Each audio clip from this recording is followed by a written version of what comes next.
బోధిస్తూ ఉన్నాం.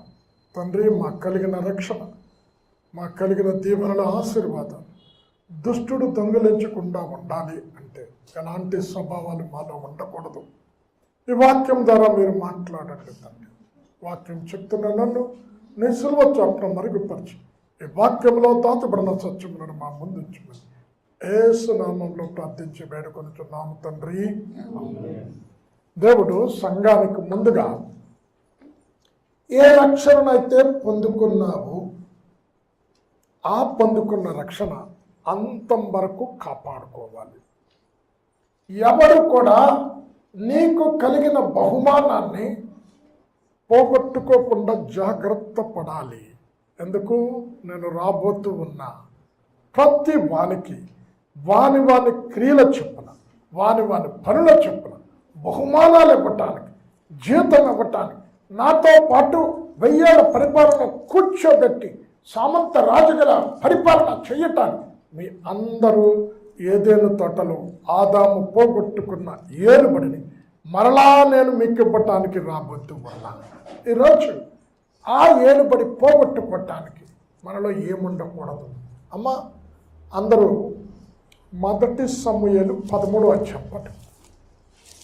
ఇక్కడ ఇశ్రాయేలీయులు లోక మర్యాద చొప్పున మమ్మల్ని ఏలుటకు ఒక రాజుని ఏర్పరచు అని సమూయేలు దగ్గర మొరపెడితే, సమూయేలు దేవుని సన్నిధిలో కనిపెడితే దేవుడు అన్నాడు, బెన్యామీను గోత్రంలో ఉన్న వ్యక్తిని అభిషేకించడానికి పంపాడు. ఎవరు? మొట్టమొదటి రాజు సౌలు. గాద్దబాలు వెతుకుతున్నప్పుడు, తండ్రి గాద్దబాలు తప్పిపోయినప్పుడు వెతుకుతున్నప్పుడు పంపిస్తే అప్పుడు అభిషేకించి ఇశ్రాయేలీల మీద కాబోయే రాజుగా అభిషేకించాడు. అయితే ఇక్కడ సమూయేలు తన తర్వాత తన కుటుంబం, తన సంతానం, తరతరాలు సింహాసనం మీద కూర్చుండబెట్టాలి అన్నది దేవుని ఉద్దేశం. అయితే 2 మార్లు దేవుని ఆజ్ఞను అతిక్రమించి కిరీటాన్ని పోగొట్టుకున్నాడు. తన తర్వాత తన సంతానానికి రావాల్సిన రాజరికం దావీదు పొందుకున్నాడు. కారణం ఏంటంటే, మొట్టమొదటిసారి ఇశ్రాయేలీలు మిక్మసులో కూడి ఉన్నప్పుడు ఇంకా సౌలు రాలేదని ఏం చేశాడు? ఫిలిష్తీయులు వచ్చి మా మీద పడతారేమో అని యెహోవాను శాంతింపజేయాలి అన్న ఉద్దేశముతో యాజకుడు అర్పించవలసిన బలి తను అర్పించాడు. వెంటనే సమయంలో వచ్చాడు, రాజా నువ్వు చేస్తున్న పని ఏంటి? బలి అర్పించే పని ఎవరిది? యాజకుడు. యాజకుడు చేయవలసిన పని యాజకుడు చెయ్యాలి, విశ్వాసి చేయవలసిన పని విశ్వాసి చెయ్యాలి. విశ్వాసి యాజకుడు చేసిన పని చేస్తే దేవుని యొక్క ఆజ్ఞను అతిక్రమించినట్టు. మొదటిసారి అతిక్రమించే ఇంకొక అవకాశం ఇచ్చాడు.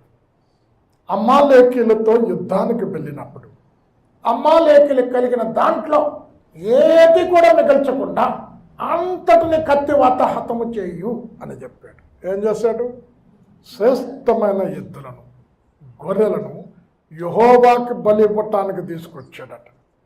ఇక్కడ ఎప్పుడైతే 2వ మారు కూడా దేవుని ఆజ్ఞలను అతిక్రమించాడో, ఇక్కడ సమూయేలు నువ్వు చేసిన పని ఏంటి? దేవుడు నీకు చెప్పిందేంటి? అమాలేకీలలో ఏ ఒక్కటిని కూడా విడిచిపెట్టకుండా అన్నిటినీ కత్తివాత హతము చేయమంటే నువ్వేం చేసావు అంటే ఏమన్నాడు? నీ దేవుడైన యెహోవాకు బలి అర్పించటానికి శ్రేష్టమైన ఎద్దులు, శ్రేష్టమైన గొర్రెలను తీసుకొచ్చే అంటే అప్పుడు ఏమన్నాడమ్మా? ఎంత పని చేసావు?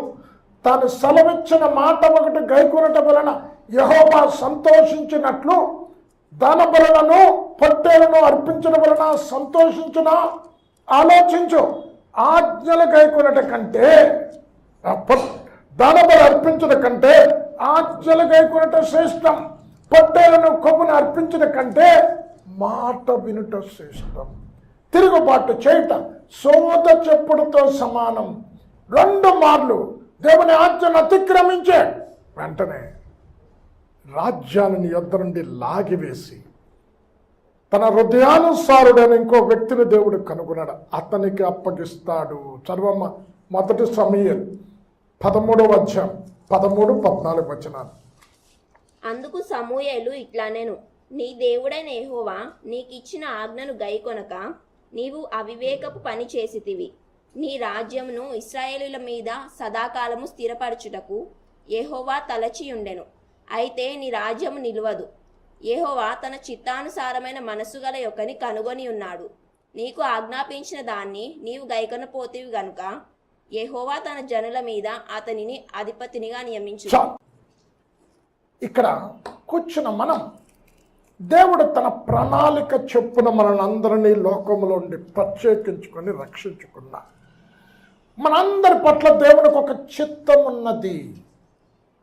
ఈరోజు ఆయన చిత్తం చేయకుండా నువ్వు ఎంత పరిచర్య చేసినా పరలోకంలో ఉండవు. పరలోకంలో ఎందుకు నిత్యము కూడా సంతోషం ఉంటుంది?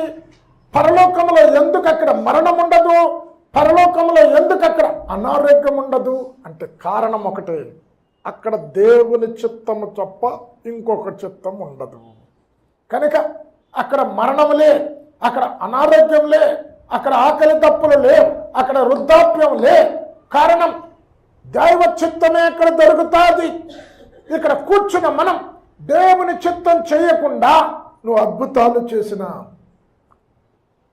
ఆశ్చర్యకారాలు చేసిన, ప్రవచించిన, ప్రభు నీ నామంలోనే కదా నేను అద్భుతాలు చేసే, నీ నామంలోనే కదా అపవిత్రాత్మలను మొదలుకొట్టి వారికి విడుదల కలుగు చేసే, నువ్వు ఎన్ని చేసినా దైవ చిత్తము చేయకపోతే కిరీటాన్ని పోగొట్టుకుంటావు. చదవమ్మ మత్తయి 7వ అధ్యాయం 21వ వచనంలో ఇక్కడ సేవకుల గుంపు మాట్లాడుతూ ఉన్నది. దేవా ప్రభువా నీ నామములో మేము దయ్యాలు వదలగొట్టే, నీ నామములో అద్భుతాలు చేసే, నీ నామములో జరగబో విషయాలు ప్రవచించే. దేవుడు అన్నాడు, అక్రమము చేయు వారలారా మీరెవరో తెలియదు పొండి అని చెప్తూ, నా పరలోకపు యొక్క తండ్రి చిత్తము చేయవాడే నా రాజ్యములో ఉంటాడు. చదవండి. ప్రభువా ప్రభువా అని నన్ను పిలుచు ప్రతివాడును పరలోక రాజ్యంలో ప్రవేశింపడు గాని పరలోకమందున నా తండ్రి చిత్త ప్రకారము చేయువాడే ప్రవేశించును. ఇక్కడ ఏంటి? సౌలు చేసిందేమో హత్య చేశాడమ్మా, వ్యభిచారం ఏమైనా చేశాడా? దొంగతనం ఏమైనా చేశాడా? దేవుని ఆజ్ఞను అతిక్రమించి దైవ చిత్తాన్ని చేయకుండా సొంత చిత్తాన్ని చేశాడు.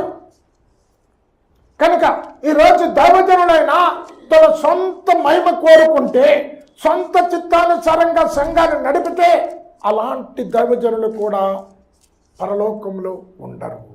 యేసుక్రీస్తు ప్రభుల వారు భూమి మీదకి వచ్చినప్పుడు ఆయన అంటున్నాడు, సమరయ పట్టణాలకు వెళ్ళినప్పుడు, ప్రభువా అమ్మ యోహాను సువార్త 4వ అధ్యాయం పట్టుకోమ్మ, ప్రభువా మీకు పట్టణానికి వెళ్ళి రొట్టెలు తెమ్మంటావా అంటే ఏమన్నాడు? మీకు తెలియని ఆహారము నా దగ్గర ఉన్నది అంటే. పాప శిష్యులు అనుకున్నారు మనకు తెలియకుండా రొట్టెలు ఏమన్నా తెచ్చుకున్నారేమో దేవుడని. అంటే తర్వాత ఏమన్నాడు? నా పరలోకపు తండ్రి చిత్తము నెరవేర్చుట, ఆయన పని తుదముట్టించుట నాకు ఆహారమై ఉన్నది. 4:34. యేసు వారిని చూచి నన్ను పంపిన వాని చిత్తము నెరవేర్చుటయు ఆయన పని తుదముట్టించుటయు నాకు ఆహారమై ఉన్నది. యేసుక్రీస్తు ప్రభుల వారు అన్ని నామాల కంటే పై నామం ఆ నామం ఇవ్వబడి అందరి మోకాలు యేసు నామంలో వంగేటట్టు, అందరి నాలుక యేసుక్రీస్తు ప్రభుల వారు ఒప్పుకునేటట్టు చేయడానికి కారణం ఏంటంటే దైవ చిత్తాన్ని భూమి మీద చేశాడు. తన సొంత చిత్తాన్ని చేయలే. హెబ్రీయులకు రాసిన పత్రిక 10వ అధ్యాయం 6వ వచనములో, గ్రంథపు చుట్టలో నన్ను గూర్చి రాయబడి ఉన్న ప్రకారం నీ చిత్తము నెరవేర్చుటకు నేను వచ్చాను. చదవమ్మ హెబ్రీ 10:6-7. గ్రంథపు చుట్టలో నన్ను గూర్చి రాయబడిన ప్రకారము దేవా నీ చిత్తము నెరవేర్చుటకు ఇదిగో నేను వచ్చి ఉన్నాను అంటిని. యేసుక్రీస్తు ప్రభుల వారు సింహాసనం మీద కూర్చున్నాడు. ఏంటి? దైవ చిత్తాన్ని చేసి సింహాసనం మీద కూర్చున్నాడు. కిరీటమైన వెలుతూ ఉన్నాడు. ఇక్కడ కూర్చున్న మనం మనం కూడా కిరీటాన్ని కాపాడుకోవాలంటే దైవ చిత్తాన్ని చెయ్యాలి. అమ్మా, దైవ చిత్తం చేసేవాడే నిరంతరము జీవిస్తాడట. 1 యోహాను రాసిన పత్రిక 2వ అధ్యాయం 17వ వచనములో దేవుని చిత్తము చేయవాడు నిరంతరము జీవిస్తాడు. అంటే దైవ చిత్తం చేయకపోతే ఈ లోక జీవిత యాత్రతో నీ యాత్ర ముగించబడుతుంది. భూమి మీద జీవించినప్పుడు ఆయన చిత్తానుసారంగా నువ్వు నడుచుకుంటే, నీ కుటుంబాన్ని నడిపితే, నీ సంఘాన్ని నడిపితే మరణము లేకుండా సదాకాలం ఆయనతో ఉంటాం. చర్మం 2:16. లోకమును దాని ఆశయు గతించిపోవచున్నవి గాని దేవుని చిత్తమును జరిగించువాడు నిరంతరమును నిల్చును. చాలు అమ్మా, అంటే దేవుని చిత్తం జరిగించువాడు.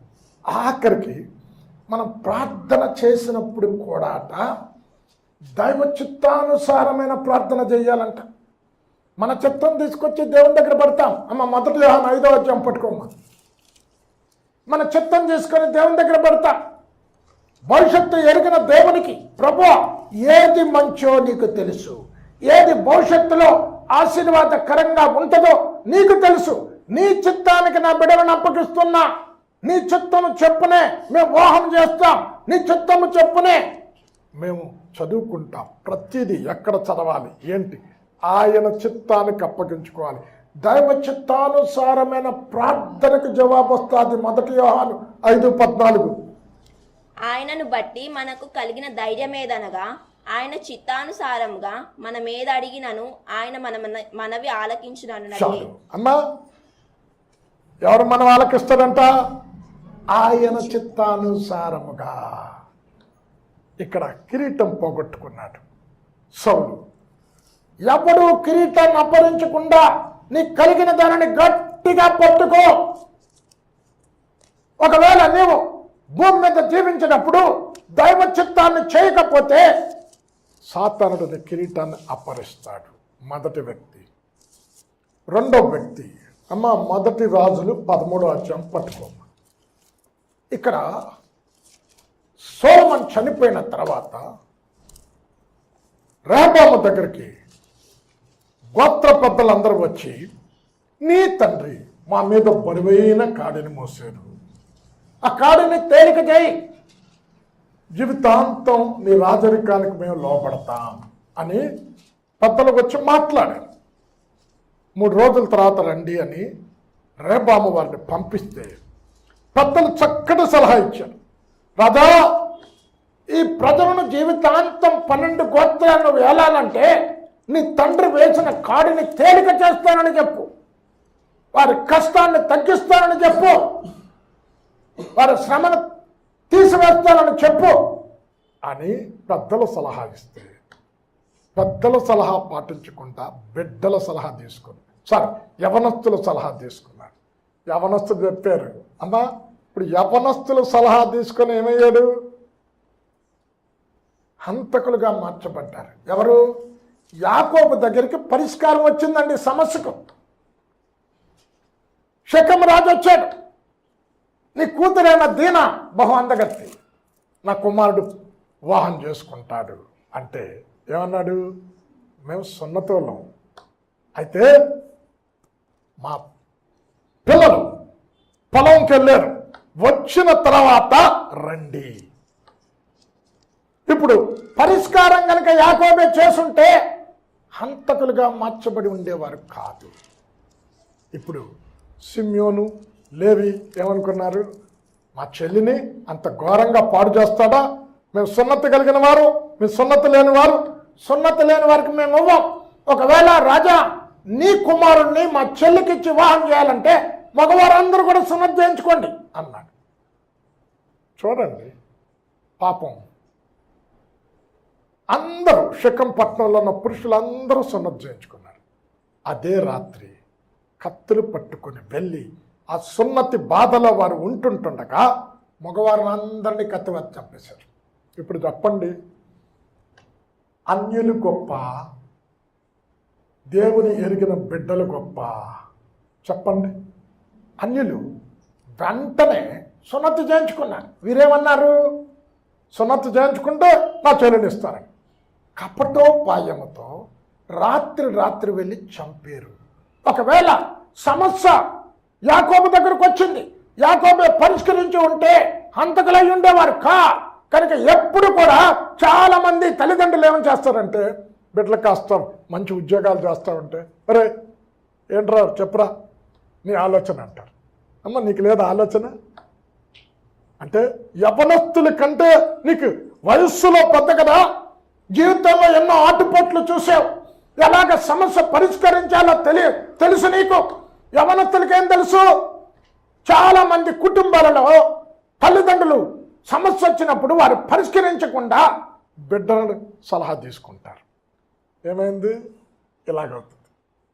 అమ్మ అయితే 3వ రోజు వచ్చారు అని అన్నాడు, నా తండ్రి చబుకలతో హింసిస్తే నేను కొరడాలతో హింసిస్తా.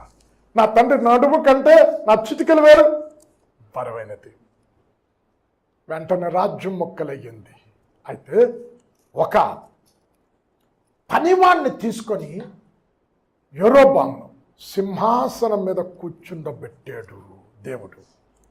ఎంత కృతజ్ఞతహీనుడో చూడండి. 10 గోత్రాలు దావీదు ఏలుతున్న దావీదు కుటుంబంలో నుంచి 10 గోత్రాలు తీసివేసి ఒక అనామకుడిని, ఒక పనోడిని, ఒక వెట్టి చాకరీ చేసే ఒక వ్యక్తిని తీసుకొని సింహాసనం మీద కూర్చుండబెడితే ఈయన ప్రతి ఏటా బలులు అర్పించటానికి యెరూషలేముకి వెళితే తిరిగి రాజ్యం దావీదు వంశం అయిపోతారు. ఆ యెరూషలేమునికి తిరిగి వెళ్లకుండా చెయ్యాలి అని అంటే ఇక్కడే బలులు అర్పించేటట్టు చెయ్యాలి అని ఏం చేశాడు? 2 దూడలు చేశాడు. దూడలు చేసి, ఐగుప్తు నుంచి మిమ్మల్ని విడిపించి నడిపించిన దేవుళ్ళు వీరే అని. రెండో తప్పు ఏం చేశాడు? యాజకత్వం ఎవరు చేయాలమ్మా? లేవీలు కాని వారిని యాజకులుగా నియమించాడండి. చూడండి ఎంత దుర్మార్గపు పని చేశాడో. చదవండి, 1 రాజులు 12వ అధ్యాయం 26 నుంచి చదవండి 29 వరకు. ఈ జనులు యెరూషలేమునందున్న యెహోవా మందిరమందు బలులు అర్పించుటకు ఎక్కిపోవుచుండిన ఎడల ఈ జనుల హృదయము యూదా రాజైన రెహబాము అను తమ యజమానుని తట్టు తిరుగును. అప్పుడు వారు నన్ను చంపి యూదా రాజైన రెహబామునొద్ద మరలా చేరుదురు. రాజ్యము మరలా దావీదు సంతతి వారిదగునని యరొబాము తన హృదయమందు తలంచి ఆలోచన చేసి 2 బంగారపు దూడలు చేయించి జనులను పిలిచి, యెరూషలేమునకు పోవుట మీకు బహు కష్టము.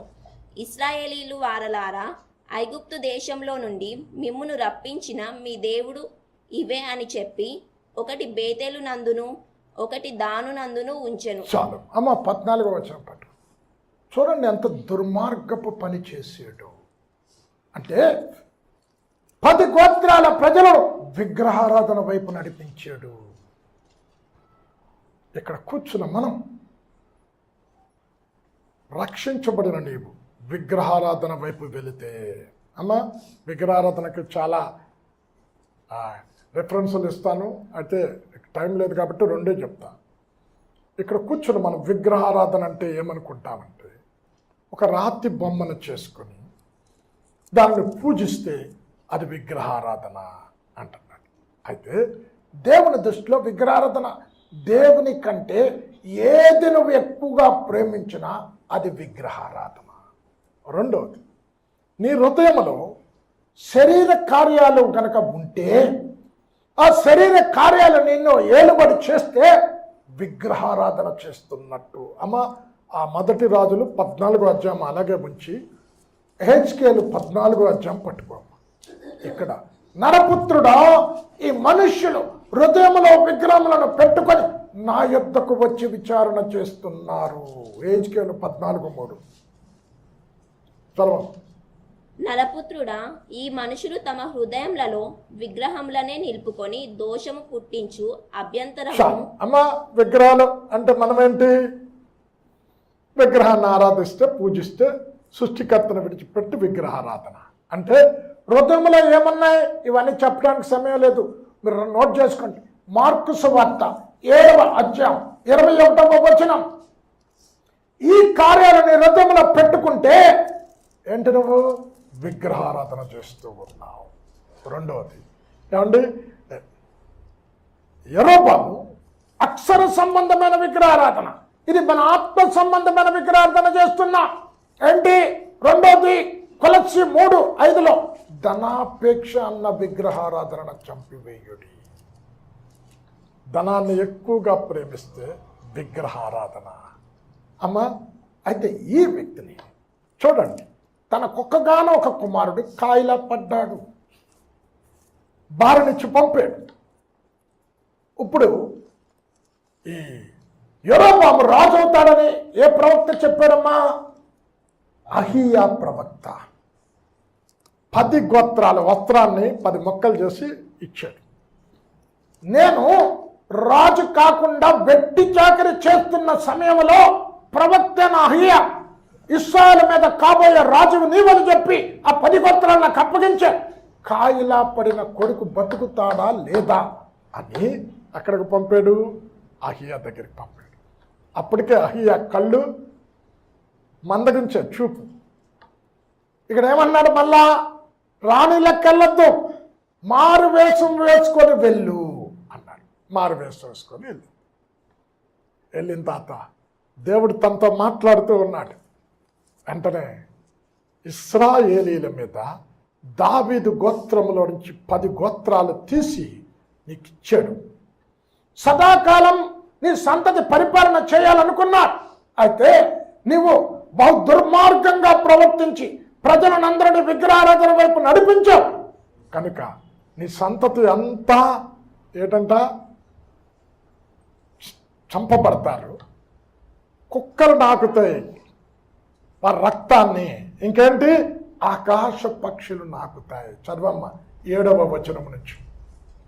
నీవు వెళ్ళి యెరొబాముతో చెప్పవలసినదేమనగా, ఇశ్రాయేలీల దేవుడైన యెహోవా ఈ ప్రకారము సెలవిచ్చుచున్నాడు, నేను నిన్ను జనులలో నుండి తీసి హెచ్చింపజేసి ఇశ్రాయేలు వారను నా జనుల మీద నిన్ను అధికారిగా నియమించి దావీదు సంతతి వారి యొద్ద నుండి రాజ్యమును తీసి నీకిచ్చియుండినను నా ఆజ్ఞలను గైకొని మనఃపూర్తిగా నన్ను అనుసరించి నా దృష్టికి ఏది అనుకూలమో దాని మాత్రమే చేసిన నా సేవకుడైన దావీదు చేసినట్టు నీవు చేయక నీకంటే ముందుగా ఉండిన వారందరికంటేను అధికముగా కీడు చేసి ఉన్నావు.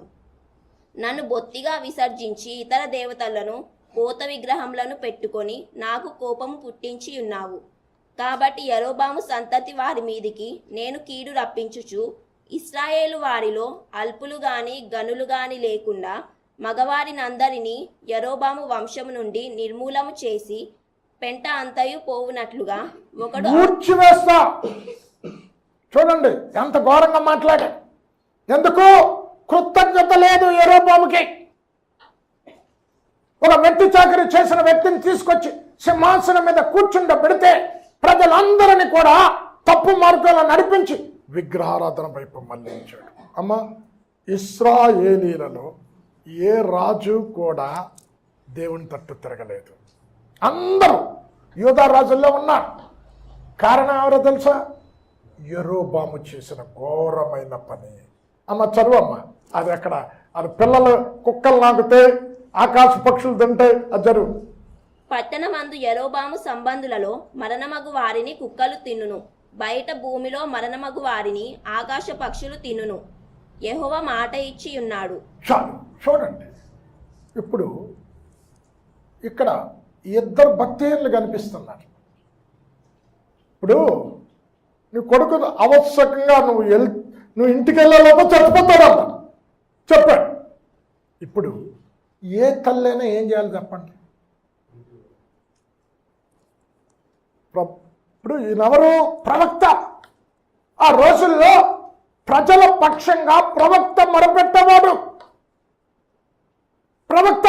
ఇప్పుడు చూడండి, దావీదు చాలా కోపంతో నాబాలు కలిగిన మగవారిని అందరిని చంపాలని 400 మంది కత్తులు పట్టుకొని వచ్చే. ఇప్పుడు పనివారు వచ్చి అబీగైలుకి చెప్పాడు, అమ్మా నా పనివాళ్ళు ఎంత చక్కటి సాక్ష్యం చెప్తున్నాడు అంటే యజమానుడి గురించి. యజమానుడు పనికిమాలినాడు. పనివాడు చెప్తున్నా మరటాడు కర్మెల దగ్గర ఉన్నప్పుడు మనకు ఏ హాని కలగకుండా మన గొర్రెలను 24 గంటలు కాపలా కాశారు. దావీదుతో చాలా కఠినంగా మాట్లాడాడు. దావీదు పరివారితో నువ్వు ఆలస్యం చేస్తే పెనుముప్పు వస్తుంది. ఏం చేస్తుందమ్మా? భర్తకు చెప్పకుండా ద్రాక్షగల, అంజూరు పడలు, మాంసం, పరుపులు అన్ని పట్టుకొని వెళ్ళిందండి. వెళ్ళి సాష్టాంగపడి నమస్కారం చేసి ఏమంటాం తెలుసా దావీదుతో? ఈ తప్పు నాదనుకో. తప్పు చేస్తున్నారు. గుణవతి అయిన భార్య ఏమా తన ఇంటిలో ఉన్న మగవారిని అందరినీ కీడు నుండి తప్పించింది. ఇక్కడ రాజు విగ్రహారాధికుడే విగ్రహారాధన వైపు నడిపించాడు. అట్లీస్ట్ భార్య అయినా మంచిదయ్యుంటే, ప్రవక్త కాళ్ళు పట్టుకొని ఉంటే, ప్రవక్త తప్పు చేసేం నా భర్త, అయితే నా భర్త పక్షంగా నేను నీ సన్నిధిలో ఒప్పుకుంటున్నా. అమ్మా, ఇప్పుడు నెహమ్యా ఏం చేశాడు? ప్రజలందరి పాపం తలొప్పుకున్నాడు. పాపం చేసింది నెహమ్యా కాదు, యోషియా కూడా ప్రవక్త ధర్మశాస్త్ర ప్రతులు పడినప్పుడు కనబడినప్పుడు యెరూషలేములో జరగబోయే విపత్తుల గురించి మాట్లాడినప్పుడు యోషియా ఎలాగెచ్చాడమ్మా? గోనెపట్ట కట్టుకొని కన్నీళ్ళు. అమ్మ, యోషియా తప్పు చేశాడా? తప్పు చేసింది యూదా ప్రజలు, కానీ రొమ్ము కొట్టుకుని ఏడ్చారు. కనుక ఏమన్నాడు? రాజా, నీ కన్నీరు చూసే అయితే నువ్వు సమాధానంతో సమాధికి వెళతావు. నువ్వు బ్రతికి ఉంటుండగా ఈ కీడును చూడు, నువ్వు నెమ్మది పొందుతావు. ఈ మరణం నువ్వు చూడు. యోషియా కాలంలో జరగకుండా జరిగింది. చూడండి ఎంత దుర్మార్గురాలు. కొడుకు చచ్చిపోతాడని చెప్పినా అస్సలు చలనం లేనట్టు ఆ వార్త పట్టుకొని వచ్చింది. అమ్మా, ఇక్కడ దేవుని ఉగ్రత ప్రజల మీదకు వస్తాది అని ప్రవక్త చెప్పినప్పుడు వెంటనే మన పాపాలు ఒప్పుకొని విడిచిపెడితే, కన్నీరు కారిస్తే అమ్మ తప్పిస్తాడా? ఇప్పుడు భార్య మొరపెట్టుకుంటే భర్త నిడిపిస్తాడా? చదవండి ఏస్కేలు 22:30. నేను దేశమును పాడు చేయకుండానట్లు ప్రాకారమును దిద్దపరచుటకు తగిన వాడెవడని ఎంత విచారించను ఒక్కడు కనబడటం లేదు. ఒక్కడిని బట్టి ఆ దేశాన్ని నేను కాపాడతాను. 22:30. నేను దేశమును పాడు చేయకుండునట్లు ప్రాకారమును దిట్టపరచుటకును బద్దలైన సందులలో నిల్చుటకును తగిన వాడెవడని నేను ఎంత విచారించినను ఒకడైనను కనబడలేదు. ఒక్కడు కనబడలేదంట. అంటే ఒక్కడు. ఇప్పుడు నేను ఆ పట్టణాన్ని నాశనం చేస్తానన్నాడు. చేశాడమ్మా దేవుడు? లేదు కదా. ఎందుకు? పశ్చాత్తాపడితే దేవుడు మనసు తిప్పుకున్నాడు, మార్చుకున్నాడు. ఇక్కడ పెను విపత్తు రాబోతుంది. నీ బిడ్డలందరూ కూడా కుక్కలు రక్తం కుక్కలు నాకుతాయి. పట్టణంలో చనిపోయిన వారు ఆకాశ పక్షులు తింటాయి. అరే ఎవరు బిడ్డలు? ఈంగ పుట్టినోళ్ళే కదండి భార్య. అరే బిడ్డలు తప్పారని చెప్పినా అస్సలు కొన్ని కుటుంబాల్లో ఉంటారు, బిడ్డలు చెడిపోతున్నా ఏం పట్టించుకోవాలి, పట్టనట్టే ఉంటారు. అలాగ ఉండకూడదు. ఒక మంచి తల్లిగా ఉండాలి, ఒక మంచి భార్యగా ఉండాలి. ఇక్కడ అబీగయలు దావీదు నాబాలు ఇంటిలో జరగబోతున్న మహా విపత్తు నుంచి కాపాడింది, దావీదును శాంతింపజేసింది. ఇక్కడ యెరోబాము సదాకాలం వారి సంతానం సింహాసనం మీద కూర్చుండబట్టాలి అన్న ఉద్దేశంతో దేవుడు 10 గోత్రాలను యెరోబాముకి ఇస్తే విగ్రహారాధన వైపు మళ్లించి ఏం చేసుకున్నాడు? కిరీటాన్ని పోగొట్టుకున్నాడు. రెండో వ్యక్తి. మూడో వ్యక్తి అమ్మ 2వ దినవృత్తాంతాలు 26వ అధ్యాయం పట్టుకురండి. ఇక్కడ ఒక వ్యక్తి ఉన్నారు, ఉజ్జియా. దేవుని ఆశ్రయించినంత కాలం అధికంగా అభివృద్ధి చెందాడు. స్థిరపడి అభివృద్ధి చెందిన తర్వాత గర్వము మనస్సులో వచ్చి చెడిపోయాడట. అమ్మా, ఇప్పుడు పరలోకములో దేవుని తర్వాత స్థానం ఎవరిది? ఎవరిదమ్మా? లూసిఫర్ దగ్గరమ్మా, ప్రధాన కెరూబు కదా. అయితే ఎందుకు ఆ కిరీటాన్ని పోగొట్టుకున్నది? ఆ స్థానం నుంచి ఎందుకు పడిపోయింది? గర్వించి. అంటే పాపానికి ప్రధాన కారణం, మూలం గర్వం. ఇక్కడ ఉజ్జియా స్థిరపడిన తర్వాత మనస్సులో గర్వించి, అంటే ఈ స్థితికి కారణం నా దేవుడు, నా రాజ్యం చుట్టూ శాంతి కలగటానికి, సకల సౌభాగ్యాలతో తోతోగటానికి, అభివృద్ధి చెందటానికి, ఆర్థికంగా అన్ని రీతుల్లో శాంతి నెమ్మది కలిగి ఉండటానికి దేవుడు కారణం, నేను తగ్గించుకోవాలి అన్నది లేకుండా గర్వించి చెడిపోయాడట. 16వ వచనం చదవమ్మా. అయితే అతడు స్థిరపడిన తరువాత అతడు మనస్సున్న గర్వించి చెడిపోయెను. చాలు. ఇప్పుడు చెడిపోయి ఏం చేశాడు? పరిశుద్ధ స్థలంలో యాజకుడు అర్పించవలసిన ధూపం తను అర్పించడానికి వెళ్ళాడు.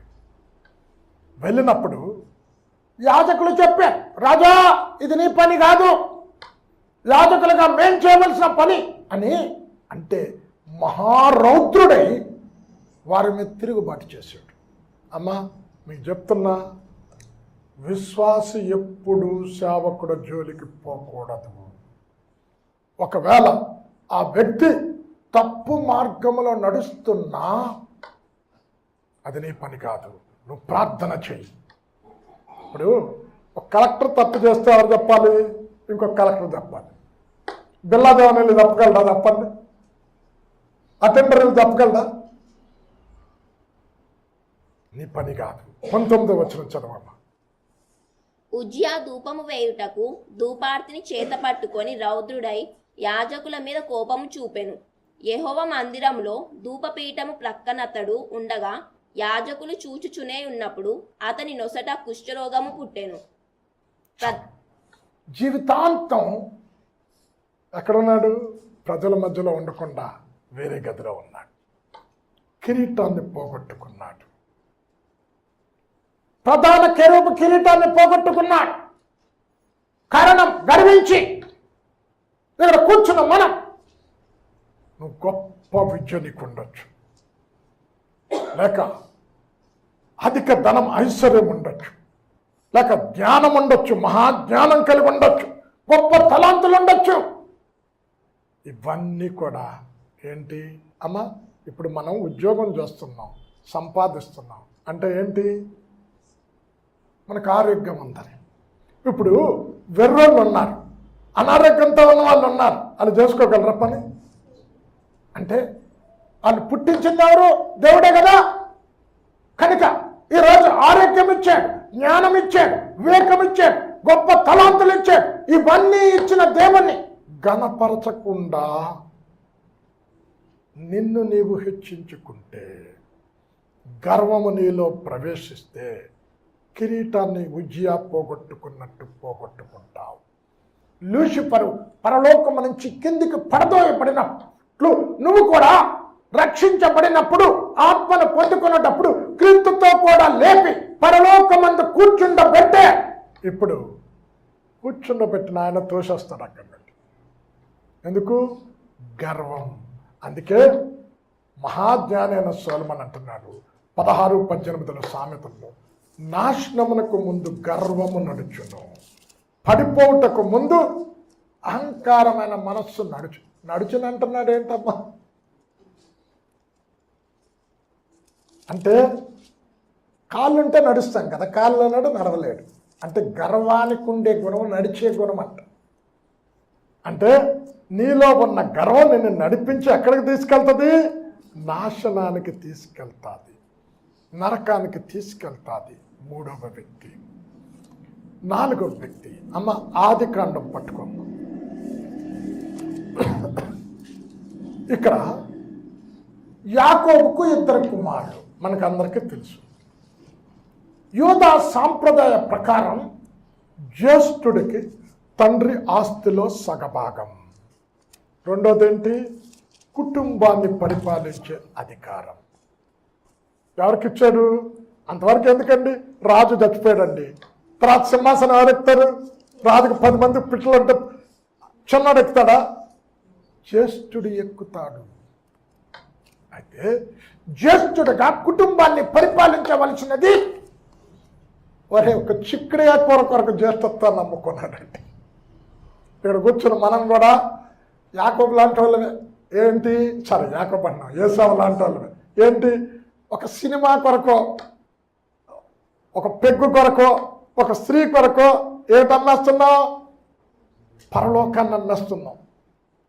తాత్కాలిక సుఖం కొరకు శాశ్వతమైన సంతోషాన్ని విడిచిపెడుతున్నాం, శాశ్వత జీవాన్ని విడిచిపెడుతున్నాం. ఇక్కడ వేటాడి వచ్చాడు, అలసిపోయాను, చక్కగా కూర వండుతున్నాడు, గుమగుమ వాసన వస్తుంది. కొంతమంది భోజన ప్రియులు ఉంటారు, అరే ఇక్కడ ఏమన్నాడు తెలుసా? తిండిపోతు అయితే నీ గొంతుకి ఏమన్నా కత్తేసుకో అన్నాడు. చదవమ్మా 25 ఆదికాండం 29 నుంచి అనుకుంటా, 24 నుంచి చదువు. ఆమె ప్రసూతి కావలసిన దినములు అయితే 29 అన్నది, 29 నుంచి 34.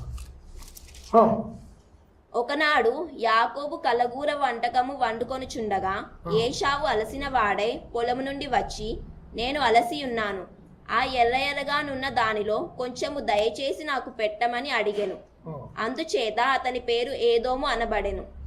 అందుకు యాకోబు, నీ జ్యేష్ఠత్వము నేడు నాకిమ్మని అడుగగా ఏశావు, నేను చావబోచున్నాను కదా. అమ్మ ఒక్క నిమిషం, ఏమన్నాడమ్మా? ఇక్కడ చెప్పండి, ఒక్క పూట తినకపోతే ఎవరైనా దస్తారా చెప్పండి? ఒక్క పూట తినకపోతే అంటే వ్యక్తి ఎవరు? కడిపే దేవుడు. మనకేంటి? శరీర సుఖమే దేవుడు. ఈ శరీరాన్ని సుఖపెట్టడానికి పరలోకాన్ని నమ్మేస్తున్నాం, నిత్యత్వాన్ని నమ్మేస్తున్నాం. ఇక్కడ జ్యేష్ఠత్వ హక్కులు ఒక పూట కూటి కొరకు అమ్మేశాడు. చదవమ్మ. నేను చావబోచున్నాను కదా, జ్యేష్ఠత్వము నాకెందుకనెను. యాకోబు, నేడు నాతో ప్రమాణము చేయుమనెను. అతడు యాకోబుతో ప్రమాణము చేసి అతనికి జ్యేష్ఠత్వమును అమ్మివేయగా యాకోబు ఆహారమును. చాలు అమ్మ, ఇక్కడ కూర్చున్నా మేము జబర్దస్త్ చూస్తున్నా అన్నావు అనుకో, నువ్వేంటి అమ్ముకుంటున్నావు. అంటే ఒక అరగంట నీ శరీరాన్ని సంతోష పెట్టడానికి నిత్యత్వాన్ని విడిచిపెడుతున్నావు. ఇక్కడ ఏశావు జ్యేష్ఠత్వ హక్కులు పోగొట్టుకున్నాడు. యోధా సాంప్రదాయ ప్రకారం జ్యేష్ఠులకి కుటుంబాన్ని పరిపాలించే అధికారం ఉంది, పోగొట్టుకున్నాడు. అధికారాన్ని ఎవరు పొందుకున్నారు? యాకోబు పొందుకున్నాడు. అంటే పాపం చేస్తే కిరీటాన్ని పోగొట్టుకుంటాం. లోక ఆకర్షణల వైపు వెళితే ఇక్కడ అంటున్నాడు, ఎవడు నీ కిరీటాన్ని అపహరించకుండా గట్టిగా పట్టుకో. లోక ఆకర్షణల వైపు వెళ్ళొద్దు. చూడండి, ఇప్పుడు లోతు కుటుంబం నాశనం అవటానికి కారణం ఏంటి? సొదొమను చూసినప్పుడు అంట ఏ దేవుని వనమలకు కనిపించిందంట. చదువమ్మది 13 ఆదికాండం 13:17. ఎందుకనగా నీవు చూచుచున్న ఈ దేశం అంతటిని 13 చదువమ్మ. లోతు తన కనులెత్తి యోర్దాను ప్రాంతం అంతటిని చూచెను. యెహోవా సొదొమ గొమొర అను పట్టణములను నాశనము చేయక మునుపు సోయరుకు వచ్చి వరకు అదంతయు యెహోవా తోట వలెను ఐగుప్తు దేశము వలెను నీళ్లుపారు దేశమై. అమ్మ ఎలా కనిపించింది? యెహోవా తోటలకు కనిపించిందంట. భౌతిక సంబంధమైన నేత్రాలతో చూస్తే ఆత్మీయ విషయాలు అర్థం కాదు. అందుకే భక్తుడైన పౌలన్నాడు, ప్రకృతి సంబంధమైన మనుష్యుడు ఆత్మ సంబంధమైన విషయాలను గ్రహించలేడు. కనుక కళ్ళతో చూశాడు, అందంగా కనిపించింది, వెళ్ళాడు. ఏమైందమ్మా? అందరిని భ్రష్ట సంతానాన్ని ఇచ్చాడు.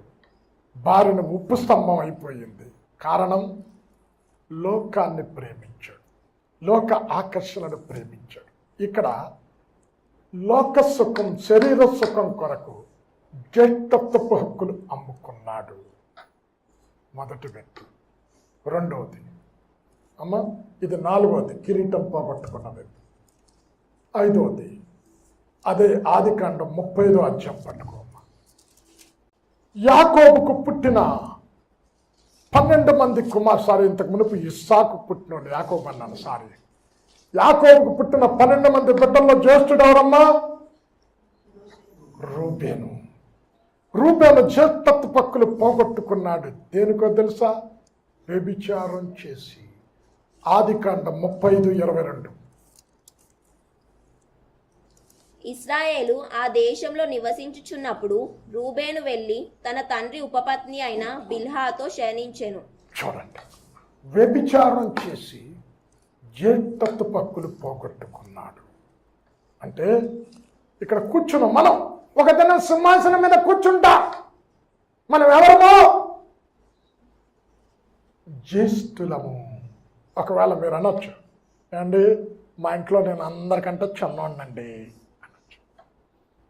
జ్యేష్ఠుల సంఘం చదవమ్మా, అది అలాగే ఉంచి హెబ్రీలు రాసిన పత్రిక 12వ అధ్యాయం 23వ వచనం అనుకుంటా.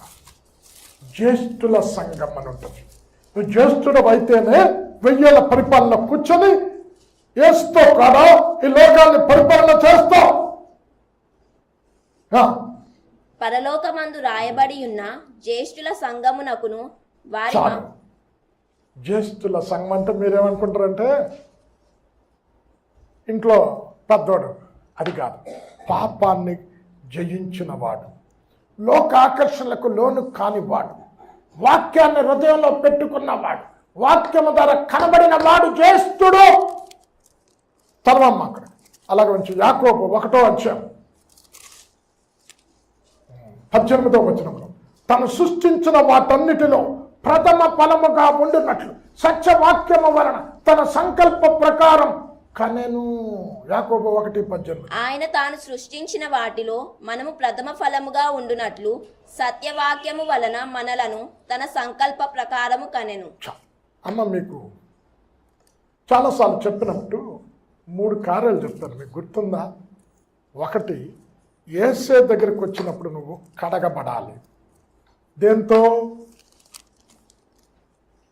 అన్న రక్తములో. కడగబడితే సరిపోదు, తర్వాత ఏమన్నాను? కొనాలి యేసయ్య. ఎందుకన్నాను?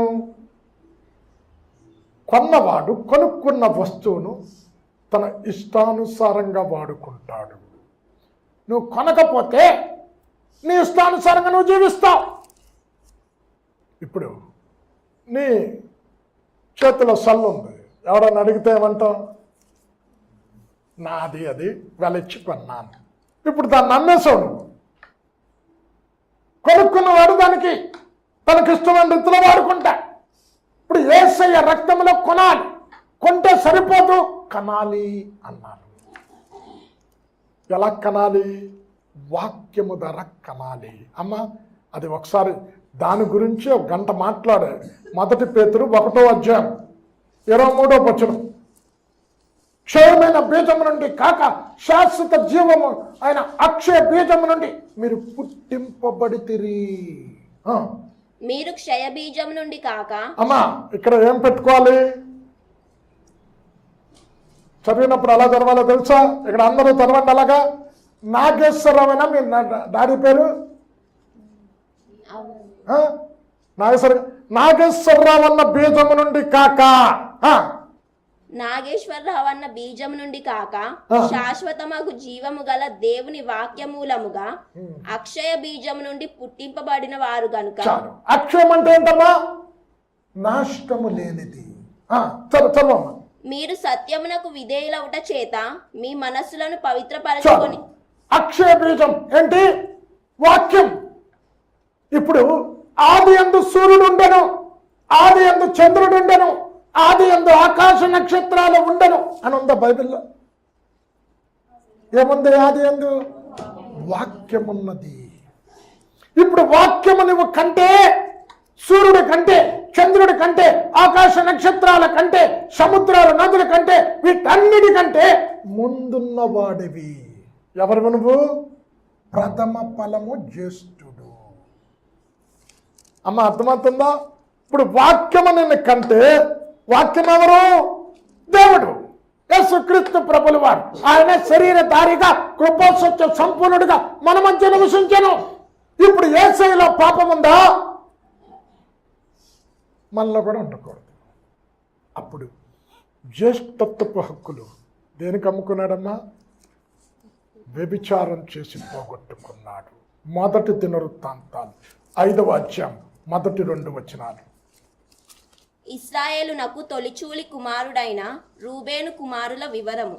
ఇతడు జ్యేష్ఠుడై ఉండెను గాని తన తండ్రి పరుపును తాను అంటుపరచినందున అతని జన్మ స్వాతంత్ర్యము ఇశ్రాయేలు కుమారుడైన యోసేపు కుమారులకు ఇయ్యబడెను. చాలు, పోగొట్టుకున్నాడు.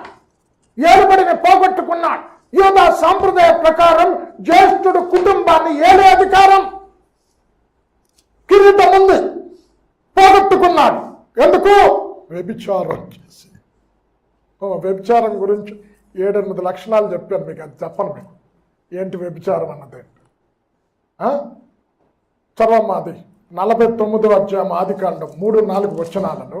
ఇక్కడ యాకోబు అంచె దినాలలో ఒక్కొక్కరిని పిలిచి ఆశీర్వదిస్తూ, రూబేను చంచల మనస్కుడు అంటే ఏంటి? స్థిరత్వము లేని మనస్సు కలిగిన వాడు. రూబేను, నీవు నా పెద్ద కుమారుడవు, నా శక్తియు నా బలము యొక్క ప్రథమ ఫలమును, ఔన్నత్యాతిశయమును బలాతిశయమును నీవే. నీళ్ల వలె చంచలుడవై నీవు అతిశయము పొందవు. నీ తండ్రి మంచము మీదకెక్కితివి, దానిని అపవిత్రము చేసితివి. అంటే ఏం చేశారమ్మా? అపవిత్రమైన కార్యం చేశాడు. పరలోకములో పరిశుద్ధులు ఉండే పట్టణం అది. అపవిత్రతకు అక్కడ స్థానములే. అంటే నీ శరీరం అపవిత్రమైపోతే, అపవిత్రమైన కార్యం చేస్తే కిరీటాన్ని పోగొట్టుకుంటావు. 1000 ఏళ్ల పరిపాలనలో ఉండవు నువ్వు. పరిశుద్ధ గ్రంథాలు ఏమన్నాడు తెలుసా? మనం చేసే ప్రతి పాపం దేహానికి వెలుపల ఉంటుంది, కానీ జాగ్రత్తం చేసేవాడంట సొంత శరీరానికి హానికరంగా చేసుకుంటున్నాడంట. అది అండర్లైన్ చేసుకోండి. 1 కొరింథీ 6వ అధ్యాయము 17-18 చూడమ్మా. ఇప్పుడు ఎయిడ్స్ వ్యాధి ఎలాగొచ్చిందండి? అక్రమ సంబంధం. ఆ వ్యాధి వచ్చినాడు బతుకుతున్నాడా? మరణిస్తున్నా? ఎంత చక్కగా చెప్పాడో చూడండి. జాగ్రత్తం చేసేవాడు సొంత శరీరానికి హానికరం చేసుకుంటాడు. చదువమ్మా. జారత్వమునకు దూరంగా పారిపోవుడి.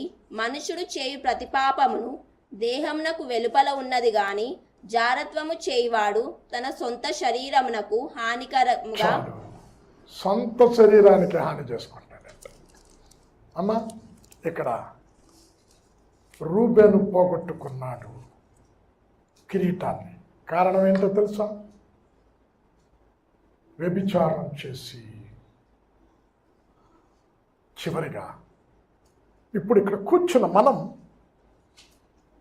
2వ తిమోతి 2వ అధ్యాయం 5వ వచనములో, జట్టి అయిన వాడు నియమ ప్రకారం పోరాడకుంటే కిరీటాన్ని పోగొట్టుకుంటాడు. ఒక నియమం ఉంది. ఆ నియమ ప్రకారం పోరాడకపోతే కిరీటాన్ని పోగొట్టుకుంటాం. చదవమ్మా 2వ తిమోతి 2:5. జట్టి అయిన వాడు పోరాడునప్పుడు నియమ ప్రకారము పోరాడకుంటే వానికి కిరీటము దొరకదు. ఇప్పుడు యుద్ధానికి ఒక నియమం ఉంది. ఏ నియమం? సూర్యుడు అస్తమించిన తర్వాత యుద్ధం చేస్తారా? వెళ్ళిపోవాలి. అందుకే కదా సూర్యుడు అస్తమిస్తే మరలా వెళ్ళిపోతారని ఏమన్నాడు? సూర్యుడా అయ్యాలను లాగు, చంద్రుడా గిబ్బేనులో లాగు. ఈరోజు శత్రు శేషం ఉండకూడదు. అందరు ఇక్కడ సంహరించబడాలి. ఎందుకు? సూర్యుడు కనుక అస్తమిస్తే వెనక్కి వెళ్ళాలి. నియమం ఉంది యుద్ధంలో పోరాడేవాడికి. కిరీటం పొందుకోవటానికి ఒక నియమం ఉంది. ఆ నియమం ప్రకారం నువ్వు పోరాడకపోతే ఎంతో మనం పోరాడినది శరీరంతో పోరాడుతున్నాం. మన శరీరం మనకు ప్రధాన శత్రువు. అంధకార సంబంధ శక్తులతో పోరాడుతున్నాం, సాతానుతో పోరాడుతున్నాం, లోక ఆకర్షణలతో పోరాడుతున్నాం. ఈ పోరాటంలో దేవుని నియమ ప్రకారం పోరాడాలి. ఆ నియమ ప్రకారం పోరాడకపోతే కిరీటాన్ని పోగొట్టుకుంటాం. అమ్మా, ఇప్పుడు యేసుక్రీస్తు ప్రభుల వారు 12 మంది శిష్యుల్ని ఎన్నుకున్నాడు. ఒకరు పోగొట్టుకున్నాడు. ఎవరు? యోధా గారు. ఇప్పుడు 12 మంది శిష్యులకు సింహాసనం ఉంది. ఈ 12 మంది శిష్యులు నీకు 1000 ఏళ్ల పరిపాలన గురించి చెప్పినప్పుడు చెప్పాను. మీరేం చేస్తారు? ఇశ్రాయేలీలకి తీర్పు తీరుస్తారు. 12 గోత్రంలో ఉన్న అపోస్తులు 12 అపోస్తులు. అమ్మా చదవమ్మది లూకా 22:37 అనుకుంటా. రాజ్యంను నియమించినట్టుగా నా రాజ్యంలో నా బల్ల యొద్ద అన్నపానములు పుచ్చుకొని సింహాసనముల మీద కూర్చుండి ఇశ్రాయేలు 12 గోత్రముల వారికి మీరు తీర్పు తీర్చుటకై. చాలు అమ్మా, తీర్పు ఎవరు తీరుస్తారు తప్పండి? ఏలుబడి ఉన్నవాడే. అధికారం లేకపోతే తీర్పు ఎలా తీరుస్తాం? అయితే ఈ 12 మందిలో యోధా ఉన్నాడు. దేవుడు యోధాకి ఎన్నో అవకాశాలు ఇచ్చాడు. యోధా కొరకే చెప్పాడు ఏమని? ఏ మనుషుడు 2 యజమానులను సేవించలేడు. సిరికిని దేవుడికిని దాసుడిగా ఉండలే. ఒకరిని ప్రేమిస్తా, ఒకరిని విసర్జిస్తా, ఒకరిని అనుసరిస్తా, ఒకరిని తృణీకరిస్తా అని స్పష్టంగా చెప్పాడు. చదవమ్మ లూకా 16:9. అన్యాయపు సిరి వలన అమ్మ 13 చదవైతే. ఏ సేవకుడును 2 యజమానులను సేవింపలేడు. వాడు ఒకని ద్వేషించి ఒకని ప్రేమించును, లేక ఒకని అనుసరించి ఒకని తృణీకరించును. మీరు దేవునిని సిరిని సేవింపలేరని చెప్పెను. చూడండి, ఈరోజు చాలా మంది సేవకులు ఇక్కడ పడిపోతున్నారు. ఇక్కడ యూదాన్ని హెచ్చరించే ధనాపేక్ష సమస్తమైన కీడులకు మూలం దేవుని సంచిలో డబ్బు దొంగిలిస్తూ ఉన్నాడు. తెలిసిన హెచ్చరించాడు, విడిచిపెడతాడని. ఆఖరికి మీలో ఒకడు నన్ను అప్పగిస్తాడు అంటే బా, అసలు ఎలాగన్నాడండి ఆ మాట? నేనా ప్రభు అంటున్నాడు. చూడండి, నీవే అన్నప్పుడైనా పశ్చాత్తాపడి ఉంటే సింహాసనం కాపాడుకొని ఉండేవాడు. అందరితో పాటు యోధా పాదాలు కూడా దేవుడు కడిగాడు. ఆ కడుగుతున్నప్పుడు ప్రభువా, నేను అప్పగిస్తానని తెలిసి కూడా నా పాదాలు కడుగుతున్నావు, నా పాదాలను తువాలతో తుడుస్తూ ఉన్నా అని కన్నీటితో ఒప్పుకుంటే కాపాడుకునేవాడు కిరీటాన్ని. దేవుడు ఎన్నో మార్లు నేను హెచ్చరిస్తూ ఉన్నా, యోధా వలె కఠినమైపోతే నీ హృదయం, నీకు కలిగిన దానిని పోగొట్టుకుంటావు, నీకు కలిగిన రక్షణను పోగొట్టుకుంటావు, కలిగిన ఆ కిరీటాన్ని పోగొట్టుకుంటావు. దేవుడు మొట్టమొదట ఆదామును అవ్వను సృష్టించినప్పుడు కిరీటాన్ని పెట్టాడు. మీరు ఫలించి అభివృద్ధి పొంది భూమిని నిండించి దాన్ని లోపరుచుకొని ఏలండి. ఏలండి అంటే ఏలేవాడి కిరీటం లేకుండా ఎలాగెళ్తాడండి? చదవండి కీర్తన 8:5 మహిమా ప్రభావముల చేత వారిని ధరింపజేసి ఉన్నావు, కిరీటమును పెట్టి ఉన్నావు అంటాడు.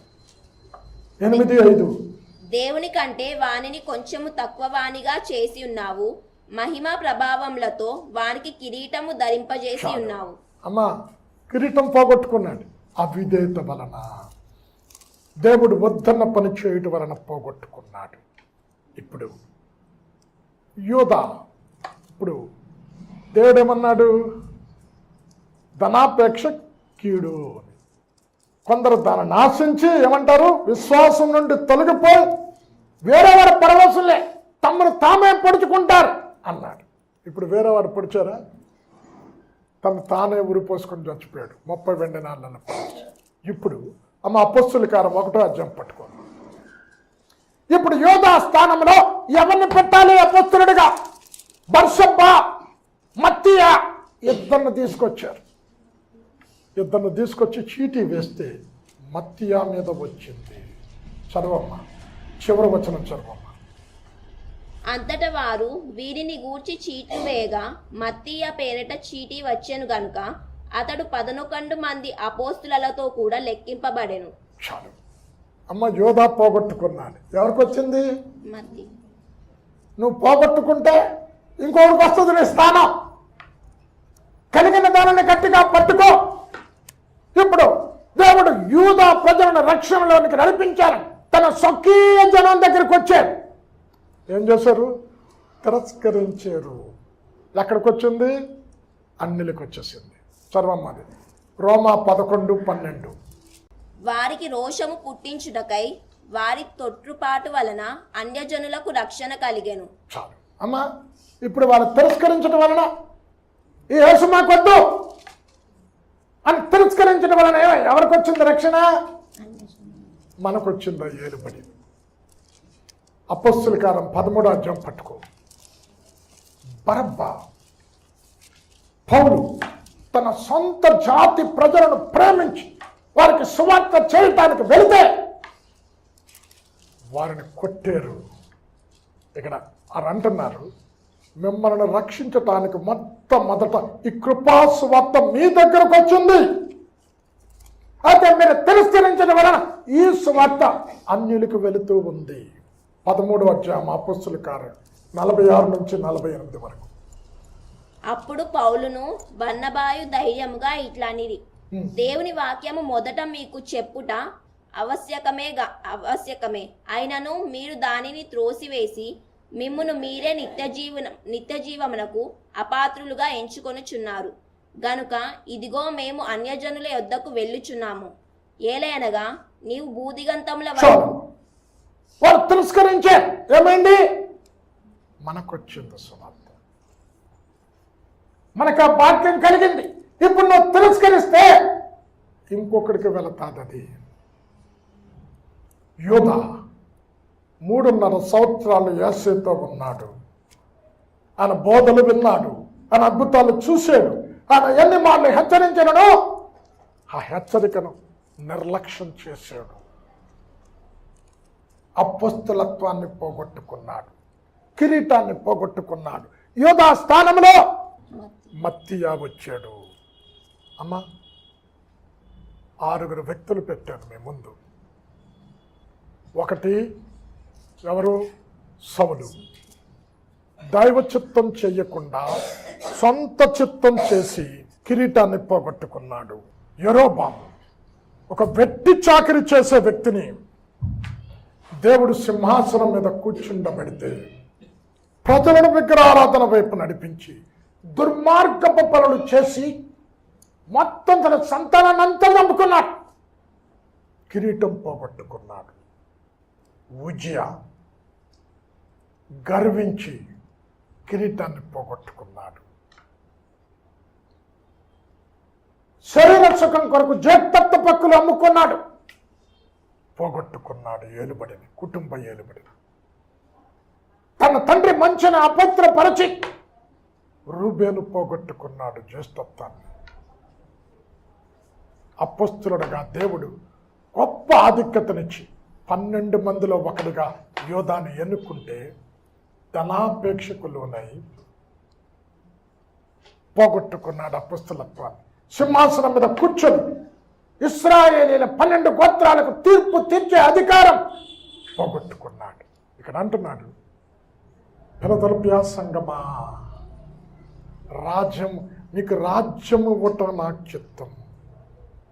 అయితే ఏ రక్షణనైతే పొందుకున్నావో ఆ రక్షణను జాగ్రత్తగా కాపాడుకో. నీకు కలిగిన దానిని గట్టిగా పట్టుకో. ఎవ్వడు నీ కిరీటాన్ని అపహరించకుండా చూసుకో. ఆదాముకిచ్చిన కిరీటాన్ని సాతానుడు అపహరించే. ఇప్పుడు భూమిని సాతానుడు ఏలుతూ ఉన్నాడు. ఇక్కడ కూర్చున్న మనమే ఈ భూమిని ఏలటానికి దేవుడు మనల్ని తన స్వరూపంలో తన పోలికలో సృష్టిస్తే అవిధేయత వలన సాతానికి అప్పగించే. ఇప్పుడు అప్పగించిన ఏలుబడిని తిరిగి మనకివ్వడానికి యేసయ్య భూమి మీదకి వచ్చాడు. ఆ ఏలుబడి నీలో ఈ కార్యాలు ఉంటే పోగొట్టుకుంటావు కనుక గట్టిగా పట్టుకో కిరీటం, పోగొట్టుకో. కళ్ళు మూసుకో. అత్యంత ప్రేమ, కృప, కనికరమ కలిగిన మా తండ్రి, మీ ఎంత మంచి దేవుడు అవుతుంది. కేవలం రక్షించటానికే కాదు, ఏలుబడినివ్వటానికి నువ్వు భూమి మీదకి వచ్చావు. ఆదాం పోగొట్టుకున్నాడు ఏలుబడిని.